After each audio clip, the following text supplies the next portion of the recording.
अगर आप भी चाहते हैं TRS फिल्म्स का ऑडियो वीडियो सबसे पहले आपके पास पहुंचे, तो लाल बटन दबाकर चैनल को सब्सक्राइब करें और बेल आइकन दबाना ना भूलें। बोलो प्रेम से आमी वाली मैया की।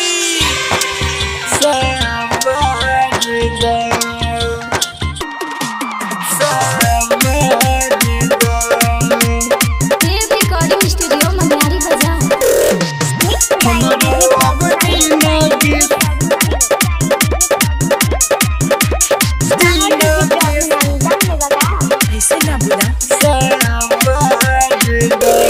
सुनो ये माही कब फिरबू नजरिया, करेला बेटा हरदम तोहरे गोहरिया माही हो। सुनो ये माही कब फिरबू नजरिया, करेला बेटा हरदम तोहरे गोहरिया। देखो एक बाहर आके हमके ना बिसहर दा, देखो एक बाहर आके हमके न बिसहर दा। सुन है मैया हम पारिले पाइया हो, हमरो जिंदगी सवार दा माई हो। सुन है मैया हम पारिले पाइया हो, हमरो जिंदगी सवार दा।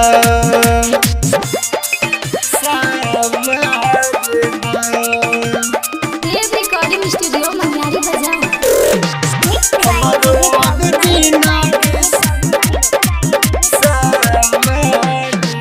माई हमरो भाग जगाव, अब न तू देर लगाव।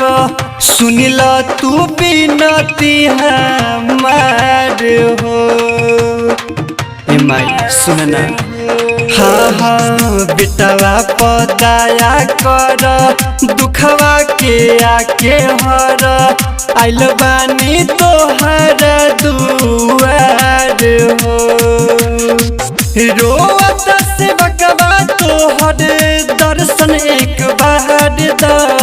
रोवत बलकवा तोहर दर्शन एक बार दा।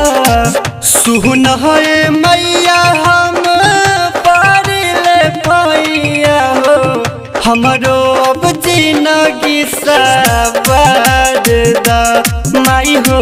सुन है मैया हम पारिले पाइया हो, हमरो जिंदगी सवार दा।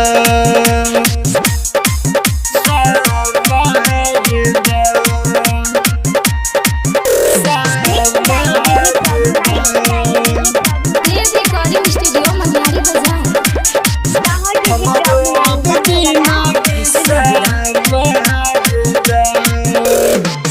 रंजय रंजीत कहेला माई विश्वास धरेला, तोहरे पवन मुनेश हो। ए माई सुनना माई हो, तू जल्दी आव नया हमर पार लगाव। सहल ना जाताई कलेश हो, कह के राजू राम जी आचरा के प्यार दा। कह के राजू राम जी आचरा के प्यार दा। सुन है मैया हम पारिले पाइया हो, हमरो जिंदगी सवार दा माई हो। सुन है मैया हम पारिले पाइया हो, हमरो जिंदगी सवार दा।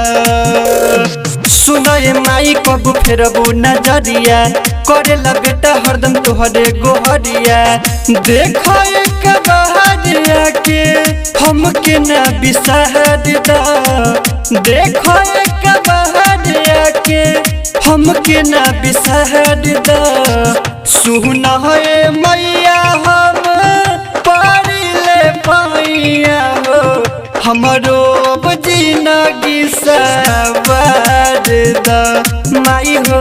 सुन है मैया हम हमरो अब जिंदगी सवार द। Recording by Dev recording studio Maniyari बाजार।